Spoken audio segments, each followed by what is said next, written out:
Let's cut to the bone. Prince William has reached the end of the line with Harry and Meghan. Not tired, not frustrated. Done. Behind the gilded walls of the palace, William has drawn a line in stone. Cross it, and there's no turning back. Every crown, every title, every shield of protection, it's all negotiable now. This isn't about hurt feelings. It's about survival. His message is clear. The Sussexes are a danger. They humiliate the monarchy, they challenge its authority, and they ignore the rules. And if they keep pushing, he will stop them. No secret meetings, no olive branches, no soft landing. William is ready to strip Harry, Meghan, and their children of everything that marks them royal. He is prepared to be the villain, because sometimes survival demands a villain, and that's when the panic hits. Harry and Meghan finally see it. William isn't bluffing. He won't hesitate. This isn't a sudden vendetta. He was pushed into this corner. The Andrew debacle erupted again. Lies, Epstein ties, financial scandals, emails threatening exposure, a storm so toxic it made the entire royal family look compromised. Then there's Fergie. Years of financial missteps, reckless decisions, and public embarrassment, all a reminder that inaction comes at a cost. Inside the palace, the conversation changed. This was no longer about protecting anyone. It was about purging the danger. William's warning was sharp and unflinching. Delay, and it will destroy us all. And once a risk is named, the countdown begins. Andrew is no longer untouchable. Fergie is no longer a liability to be ignored. They are threats, and threats demand action. Here's where Harry and Meghan misread the game. Petitions flew, public outrage simmered, Parliament was asked to intervene. The answer was swift and cold. Titles belong to the monarch. William knows the machinery perfectly. He doesn't need the public, polls, or consent. When the moment comes, it happens quietly, legally, and permanently. This is a constitutional monarchy. Rules are silent, but ironclad. If the crown falters, Parliament may step in, but only if absolutely necessary. William watches the pressure mount. Charles tries to smooth the edges. William prepares to strike. The tone inside shifts. This is no longer rumor, it's a purge. And the Sussexes are at the center.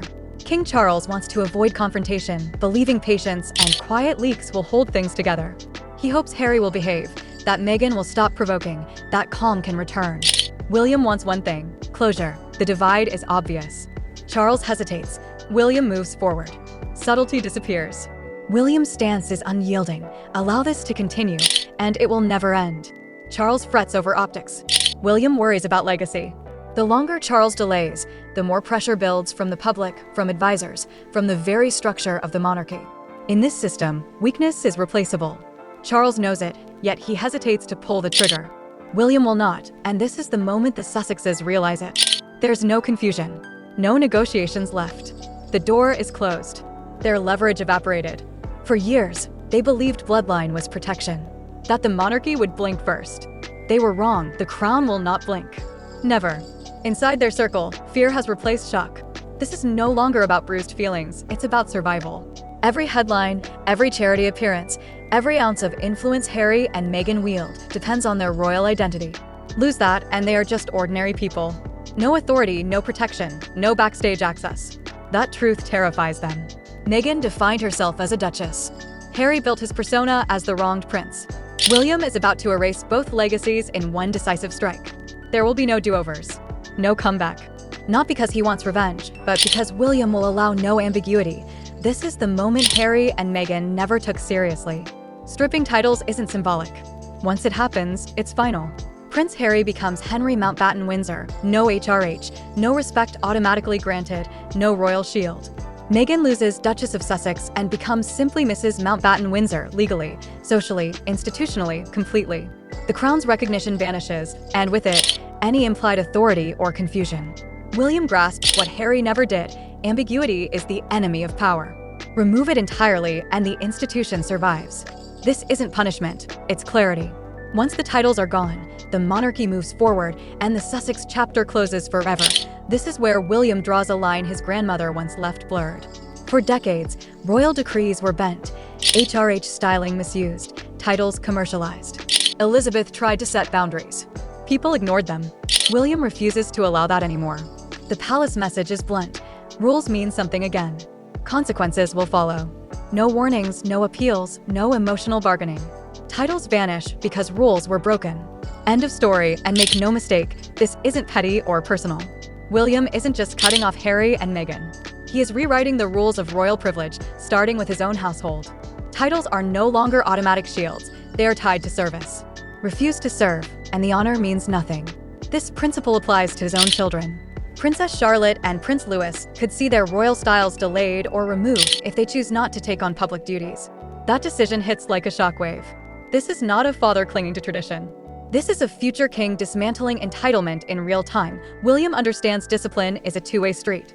His children will thrive without titles. Their identities, stability, and purpose remain intact. Harry and Meghan, however, built their existence around privilege. One side sees titles as responsibility.